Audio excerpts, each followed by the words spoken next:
Report with Alex Mahajer for HAPS TV. Start your day here for all of the most important news and headlines of the moment. It is Thursday, August 13th, and in a few minutes, we will be welcoming Shannon Freshour to the program. Shannon is running for Congress to unseat Representative Jim Jordan in Ohio's 4th Congressional District, and will talk to us about the importance of the November election and why she's running. But first, the news. Yesterday afternoon, presumptive Democratic presidential nominee Joe Biden held his first campaign event with his newly announced vice presidential candidate Kamala Harris in a socially distanced pair of speeches in Delaware that laid the case for the Biden-Harris ticket to the American people. Vice President Joe Biden delivered his remarks first, and he spoke rather candidly for about a good range of topics, and really laid out the candidacy in a way that leveled with the American people. He touched on the coronavirus pandemic and the economic fallout, pinning the blame for the 165,000 deaths and double-digit unemployment numbers on Trump's failures. A quote from Mr. Biden in a speech: "This president says, it's not my fault. The governors should thank me more. As the old saying goes, give me a break," Mr. Biden said. "Donald Trump is on track to leave office with the worst jobs record of any president in modern history," end quote. In one of the more touching moments, he leveled with the American people, saying that one of the reasons he picked Senator Harris was because of her relationship with his late son, Beau Biden. So to me, this was part of why I think Joe Biden really distinguishes himself from Donald Trump. Is he seems to have a lot of empathy, and he leads with feeling, and he talks about his pain and his emotional struggles from the past and the sort of loss that he's experienced in a way that's very relatable and very it ingratiates himself to the American people. Good morning, Mark Goldman from Los Angeles. Jason Carter, thank you for joining. Also, Pablo de la Hoya. Hi, Pablo. How's it going? Welcome to the broadcast. We're talking about Joe Biden's first campaign event with Kamala Harris yesterday, the speech that he gave in which he discussed Kamala's relationship with his late son, Beau Biden. So he leveled with us and said that the relationship that Kamala Harris had with Beau Biden, who died from brain cancer in 2015, was one of the reasons that he selected Kamala. Now, Beau Biden and Kamala Harris both concurrently served as attorneys general for Delaware and California, respectively, and developed a relationship during that time. And I think that was part of the reason that the selection was made. Edgar P549 says it's not hard to have more empathy than Trump. I think that that's certainly true. Death by Fried Chicken says, "Hop in, losers. We're busing her to the White House." Dreamful Traveler says, "What are the chances of Biden becoming president?" I'm going to touch on that in just a moment. Shannon Freshour says hello from Marysville, and she's going to be coming on in a few minutes to discuss her candidacy for Congress in Ohio's 4th Congressional District. But let's see here. So what are Biden's chances? I think that's a great question, and I think let's talk about what happened once Kamala Harris spoke, because she followed Joe Biden's speech, and she was, Joe Biden, first of all, called him a whiner and said that Mr. Trump has a problem with strong women. And now, of course, Kamala Harris is a very strong woman. Trump has not done anything to help this characterization of him being a person that has a problem with strong women. And that's the thing. So Trump called her mean, nasty. Now, these are very sexist, classic sexist tropes. And he seems to have trouble launching any serious attacks against Senator Harris. He sort of went on a rambling, belligerent speech about Democratic governors and leaders of democratically controlled cities that didn't really seem to make much sense. Trump and Harris and Biden, however, laid out a very clear indictment of Trump, of what their vision was. It was very coherent. They seemed to have a very clear campaign message, which is let's build America back better. And that seems to be a very stark contrast to Donald Trump's bombast and his kind of wanting to make this election about Democratic cities falling into chaos, which is, of course, not an accurate representation. Let's see. I do see your comments. This is good, says Frodo Emoji. Mean is sexist. Yeah, when you're calling a woman mean, it's sexist. Definitely when you're calling women leaders mean without any real justification. It's also really quite schoolyard. It is a classic sexist trope, and it's something that's leveraged against women, especially women in power. So Miss Kamala Harris's speech. Now, here's where it got really interesting. She says that one of the biggest quotes from the entire the speech that stuck quite well was she referred to Mr. Trump's handling of the pandemic as plunging the country into the worst economic situation since the Great Depression. She also says, and I quote, he inherited the longest economic expansion in history from Barack Obama and Joe Biden. And then, like everything else he inherited, he ran it straight into the ground. So earlier question from the live feed was, how is this going to help Biden's election chances? Now, polls that were completed before Biden's announcement of Kamala Harris gave him a 7.3 percentage point lead nationally, according to Real Clear Politics, and a few different averages of different surveys. Averages of individual swing states conducted by the organization gave the former vice president at least a 5-point lead in key battleground states like Wisconsin, Florida, Michigan, and Pennsylvania. Mr. Biden is also competitive in Ohio, Georgia, and Texas, states that have long been GOP power, GOP's had a stronghold on those states. So the Biden campaign also announced late yesterday that it had raised $26 million in the 24 hours since announcing Harris as his running mate, with 150,000 first-time donors contributing to this like massive haul. So I think it's very clear that this has been a good choice for Joe Biden. The problem is that this is making Trump very nervous, and we have reports this morning that the former deputy of the United States Postal Service, Ron Stroman, is concerned that Trump is trying to kill the Postal Service.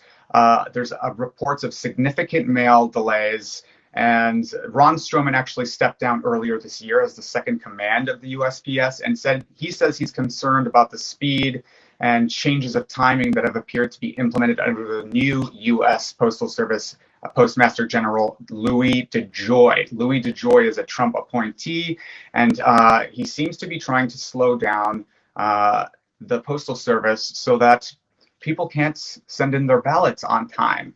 So what do you think of this GOP strategy? It appears their strategy is to close as many polling locations as possible, and then to also limit vote by mail during a global pandemic. So what do you think about this strategy, and what do you think can be done to solve it?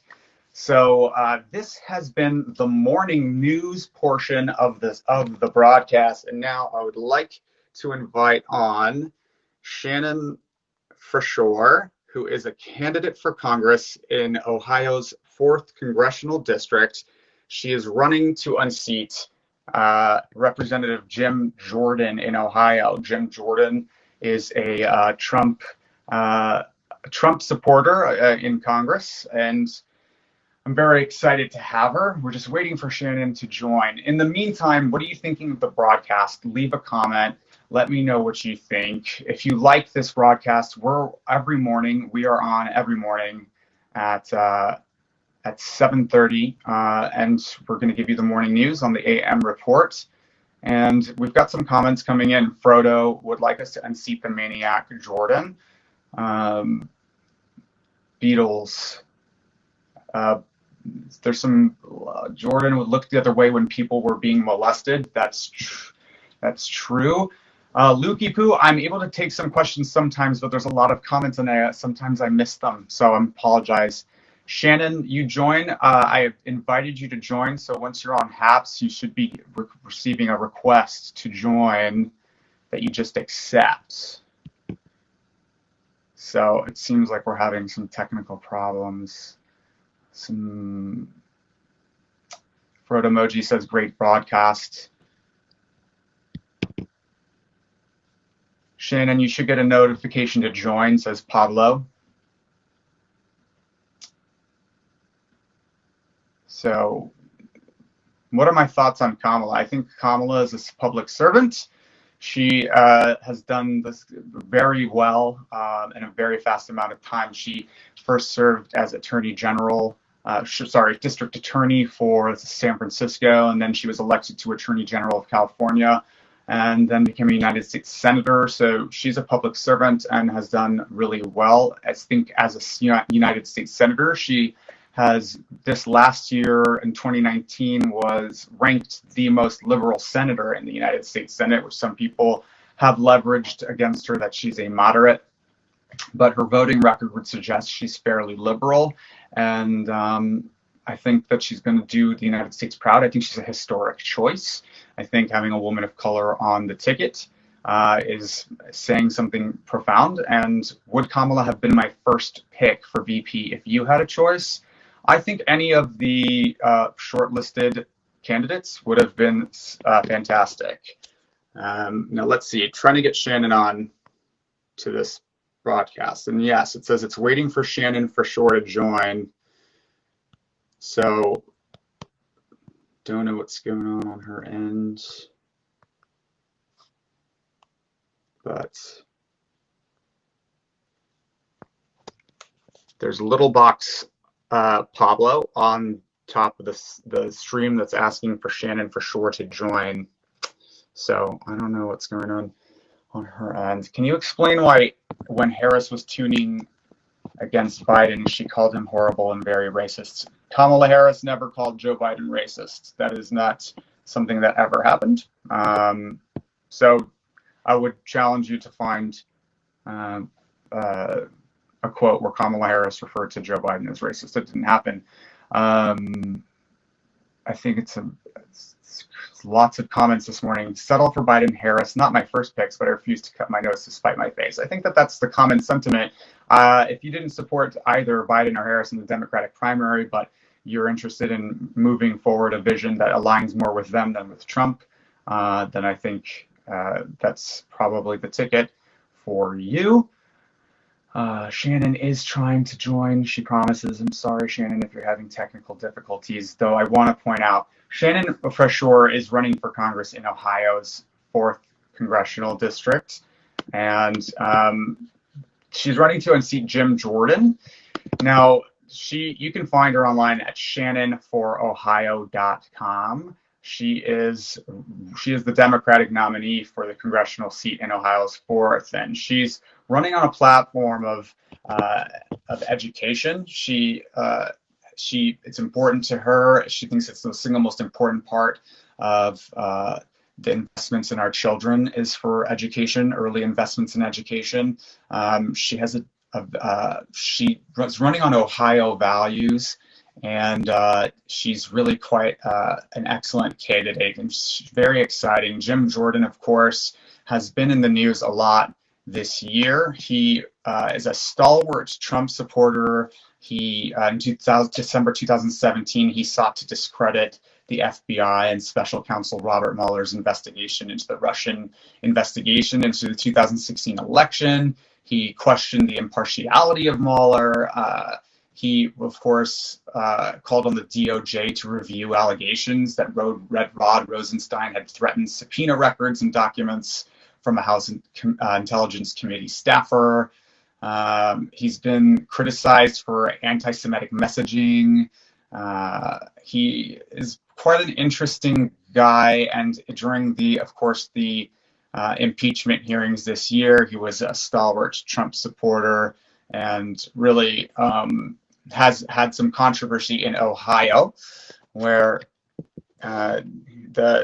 lots of controversy about the students who had sexual allegations against Ohio State University. So we're getting a lot of comments, lots of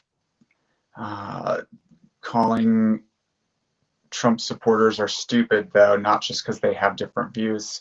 I don't think it's fair exactly to say that Trump supporters are stupid. I think Trump supporter Trump supporters are Trump supporters and they believe what they believe. And I think that there is a messaging problem in the United States with regards to media narratives, and we have echo chambers. And I think a lot of people would step outside of their echo chambers to look at the other perspective. They would see that maybe certain candidates aren't as aligned with what they really value as they think that they are. Someone thinks I'm ugly. Sorry about that. And there's criticisms about my ear. This is just my ear, everybody. So I'm not sure if we can get Shannon on. It's still waiting for Shannon Freshour to join. But, this is the morning AM report for HAPS News. If you like what you hear, find me at haps.tv/@AlexMahajer.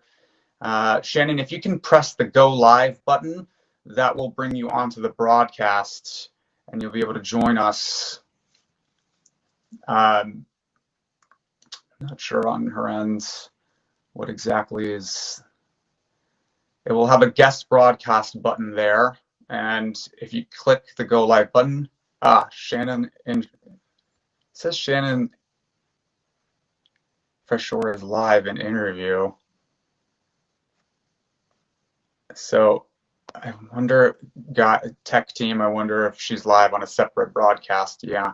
So I'm not able to invite her again, unfortunately. But so we're HAPS TV. We are just in our beta stages. We're still working out tech kinks. So we did intend to have Shannon to join us. She needs to end her live broadcast and start it again. So really, we're interested in having her. But if you're interested in learning more about Shannon Freshour, please visit her, shannonforohio.com. On Twitter, she's at Shannon Freshour, Freshour. She's running for Congress in 4th Congressional District.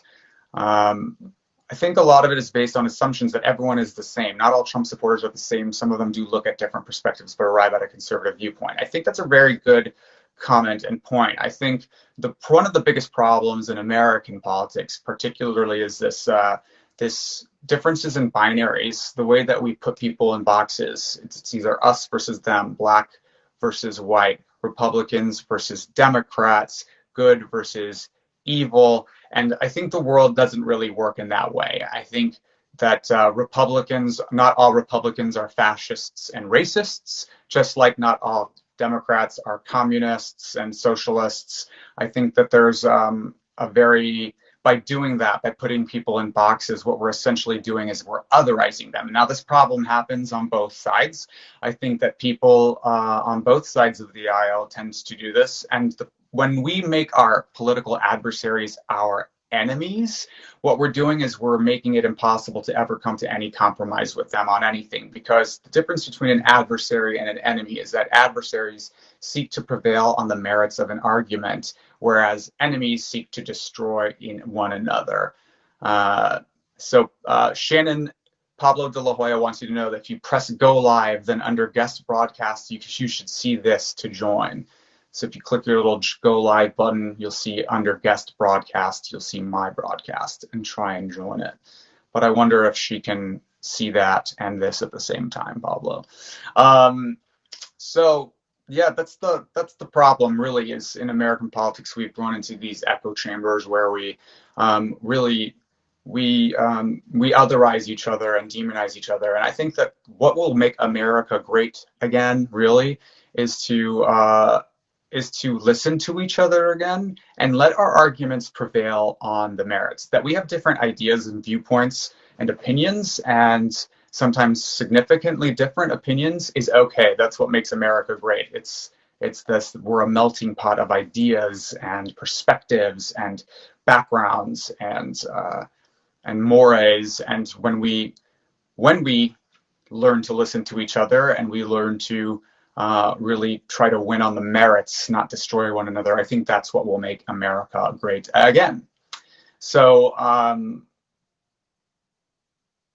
yes, thank you so much for joining. We've got a lot of comments coming in.